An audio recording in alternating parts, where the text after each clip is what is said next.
Coach to your left, second row. Coach, a big win. Your team trailed by 15, and then a couple more times trailed in by double digits, and then I think it's a 23-8 run in the fourth quarter. And how happy are you with your team? And what is the biggest takeaway for your team to come so far to play 2 preseason games? Thank you.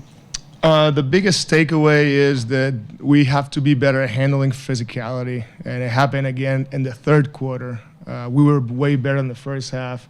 A little bit of an up and down game. They punched, we responded. They punched, we responded. And I think that's how the NBA works, long games.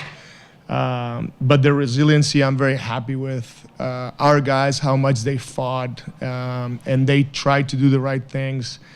We had to buy into letting it fly instead of like getting into the crowd because they're very good and very aggressive. And when we did, that's when we really won the game. So proud of the group, especially that second group and third group. And we got to move on to the next one. Still preseason. We have one more. We have a lot to work on. So proud of the guys. And now we're going to miss you guys, but we have a long flight home. Any other questions for Coach? Coach, third row to your left. Yep.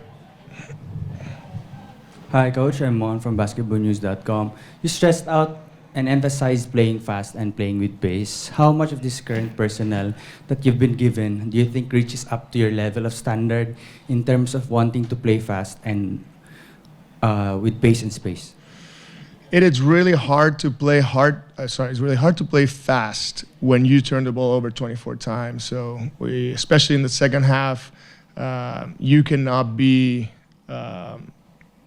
you have to be better with getting a shot to the rim. And this is something that we have to learn and work at it. But overall, I'm happy with how we've played. How we ended up sharing the ball. I think we had 10 assists at halftime and 15 for the game. So that means the second half, it would have been a game of 30 assists, which it's pretty incredible. So happy, but a lot to work on. Any other questions for Coach? Coach, second row to your right. Hello.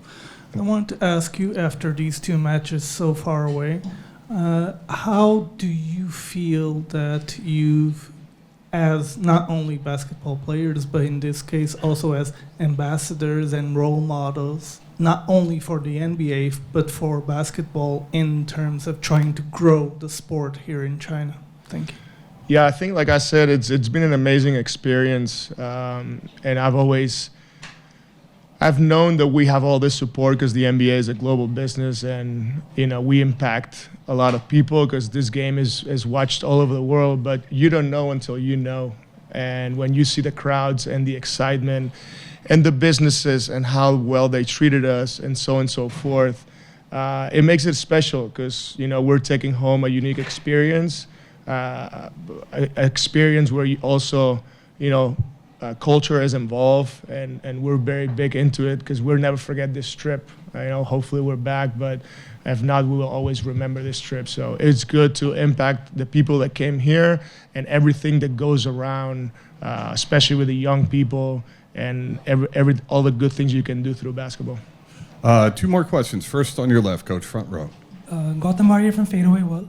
Some quotes from Nets owner Joe Tsai came up recently where he said he wants a good draft pick in 2026. I just wanted your thoughts on those comments.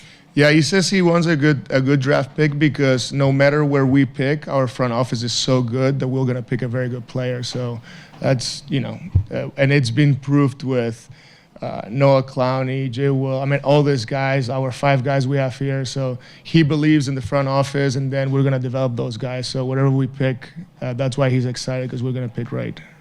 Last question will be front row on your left, Coach. Hello, Coach. Congratulations. Thank this you. is Wayne from Hong Kong, A Sport Connect. So after the game against the Suns, how do you plan to incorporate player feedbacks in refining your strategy of the regular seasons? It's a good question, but we're still in the preseason, and our plan is more so to ramp up these guys and find out rotation. So the ramp up means, if you look at it, our starters didn't play more than roughly 26 minutes, 24. And in the NBA, you want to play in the low 30s if you can with the high minute guys. I think if you get past 34, especially the way we want to play, is way too many minutes. And we want to get there, but it was good just not to see those guys, the starters, getting those mid-20s, but also the second and third unit, because we're still evaluating a lot of these guys, and a lot of these guys that won't play right away, they're still going to develop through all the channels that we have. So very positive. Thank you, Coach. Yep. Thank you. Hello, this is Kalel from Macao Post Daily. Congratulations on your wins today, gentlemen. And I have two questions. How will you develop your performance moving forward? And how do you see this win influencing the rest of the season? Yeah, it's just, it was a good start for us. Just going over everything we learned in preseason, training camp, just applying it to the game. So I think today was a good assessment of that. We still got some work to do, but I think we're in a good spot and just got to keep repping, keep getting the reps in, keep getting the game reps in. I think we'll be fine for our first game, but, the reps been fine. We just got to keep repping it and getting better with it. Questions?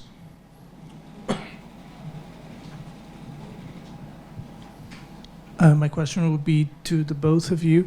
So in the United States, basketball is a way of life. It's very different here in China, even though Chinese people are mad about basketball.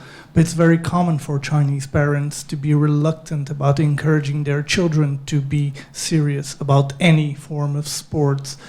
How do you feel as ambassadors, in a way, of basketball coming here and trying to grow the sports? I think it's great. It's a fun game, and it's a global game. It's continuously growing every year, and I feel like it's great that we have the opportunity to play in a whole different side of the world, and get to play in front of the fans who are diehard about the sport. So, over the years it'll keep growing more and more, and hopefully we inspire more kids to, follow their dreams if they want to, play in the CBA or NBA or wherever, EuroLeague, wherever, because it is truly a fun game, and it's a game that also teaches you about life. In the second row. Hi, this is Alvin from Basketball Clan Hong Kong. So you guys spent a few days in Macau. So apart from the game, so in or off court, what is the most memorable things or something special you have done during this week? Man, I just slept the whole time really in practice and played ball, so I can't really give you an answer. But honestly, probably just the fan event, just coming out, playing, having fun with the fans, just enjoying that moment, seeing how, it was really a sold-out crowd for, a fan event like that. So that was dope to see and be a part of. But, off the court, I just been asleep the whole time. I can't really tell you what I did, so. I will say the egg tart custard that's here, the specialty, that's really good. I'm a big foodie. McDonald's here is a lot better. So I'll just say that. But no, it was a fun trip for sure. I'm glad, sure. I'm blessed, and I'm glad, we got to come out here and play in front of the fans. For sure. Oh, great insight. Row 3. Hi, Ziaire. I'm on from basketballnews.com. What do you think of your team's bench mob? The Nets are kind of deep in players, being able to come in and play with energy and the same intensity as with the starters. Yeah, I think we're great. Every game we always get the bench mob together, and we encourage each other to keep going in. These guys, the starting five, they play their hearts out at the beginning of every game, and we just try to just match their intensity. And we don't want any slack. We feel like we're a deep team. We feel like no matter who's out there, we could go out and compete and win games. So we're definitely a tight unit, and from player 1 all the way to player 21 that we all are committed and bought into the program. One more. In the front. Hi, Gautam Arya from Fadeaway World. How do you think Michael Porter Jr. is settling in with this team so far? Mike's been great so far. He's just, You know, we just asked him to come over from Denver and just do what he do. You know, shoot the ball, shoot at a high clip, put the ball in the basket, and you know, that's just he's been getting real acclimated well, and he's been great so far. I mean, so yeah, Mike's been great so far. So thank you once again, Ziaire and Cam Thomas. Okay.